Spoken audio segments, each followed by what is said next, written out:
Voilà, Tesla vient d'annoncer aujourd'hui qu'ils viennent d'ouvrir 14 nouvelles stations à tous. Donc ça fait 144 nouvelles bornes de recharge pour toutes les marques. Donc au total, ça fait 46 stations pour 722 bornes. Donc ils ont ouvert Avalon, la petite de Beaune, Dijon, Metz et Saintes. Donc c'est vraiment une bonne nouvelle pour tous les utilisateurs de VE d'autres marques.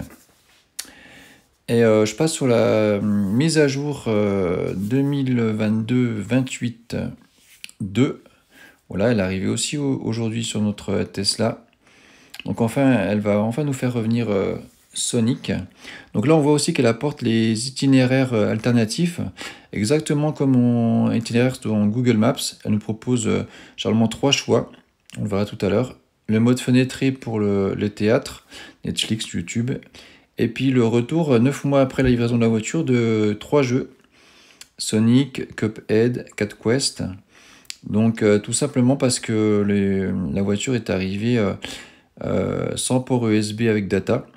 Donc ils nous l'ont remis seulement maintenant. On voit qu'il y a une nouvelle langue aussi qui a été rajoutée. Donc on va voir ça un petit peu plus en détail. Voilà, on voit que les jeux sont apparus. On peut d'ailleurs les désinstaller. On voit pour la taille de tous les jeux. Et on peut choisir de les désinstaller et on peut les réinstaller plus tard. Donc ça indique bien aussi si on nécessite une manette. Et ils disent bien d'utiliser le port USB de la boîte à gants. Donc ça doit être spécifique pour nos véhicules qui ont un seul port USB avec data.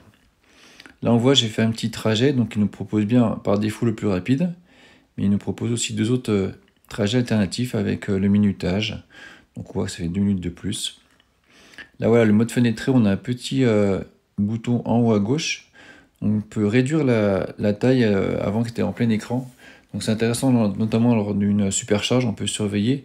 Et puis on peut aussi ouvrir le coffre, le fermer, voilà, sans passer par l'application du téléphone.